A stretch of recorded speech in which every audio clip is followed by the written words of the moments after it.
Assalamualaikum warahmatullahi wabarakatuh. Saya Restiansyah, NIM 2030201069, akan membacakan materi hukum pidana, yaitu tentang kedudukan hukum pidana adat dalam sistem hukum pidana nasional. Yang pertama yaitu keberagaman masyarakat adat dan sistem hukum pidana adat. Keberagaman masyarakat adat.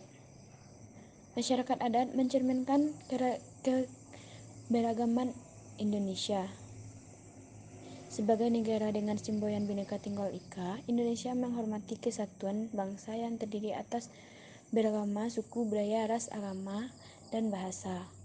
Kemajuan masyarakat adat terlihat dari banyaknya suku bangsa yang jumlahnya mencapai 1331 suku.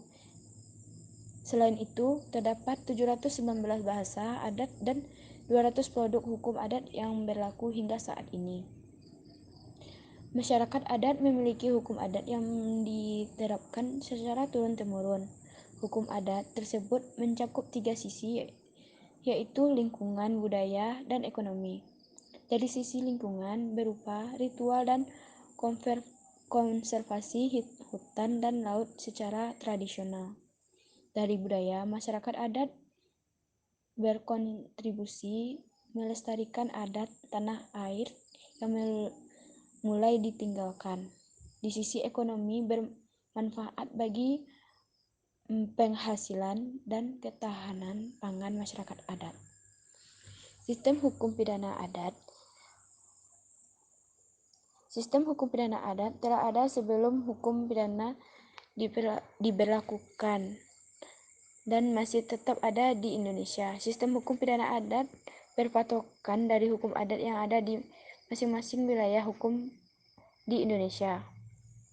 Hukum pidana adat satu daerah dengan daerah lainnya memiliki perbedaan dan persamaan, di mana sesuai dengan pengaturan adatnya masing-masing atau sesuai dengan kebiasaan dari daerahnya masing-masing. Selanjutnya yaitu penyelesaian perkara pidana dalam masyarakat adat Minangkabau.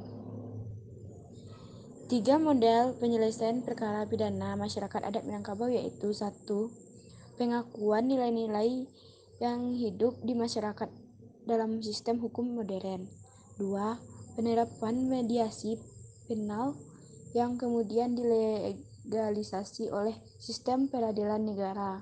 Dan yang ketiga, menerapkan mediasi penal atau penyelesaian menurut masyarakat tanpa campur tangan negara sama sekali. Yang terakhir yaitu kriminalisasi dengan pendekatan hukum adat. Pelindungan hukum adat adalah berbagai upaya hukum yang harus diberikan oleh aparat penegak hukum untuk memberikan rasa aman, baik secara pikiran maupun fisik dari berbagai gangguan dan berbagai ancaman dari pihak manapun, khususnya dalam perlindungan hukum atas upaya kriminalisasi masyarakat hukum adat dalam tindak pidana kehutanan yang masih dirasakan oleh beberapa masyarakat hukum adat di Indonesia. Perlindungan hukum yang diberikan kepada masyarakat hukum adat yang dikriminalisasi dengan pengenaan pidana penebangan hutan tanpa izin pasca putusan Mahkamah Konstitusi nomor 95/PUU 12/2014. Baiklah, sekian dari saya. Assalamualaikum warahmatullahi wabarakatuh.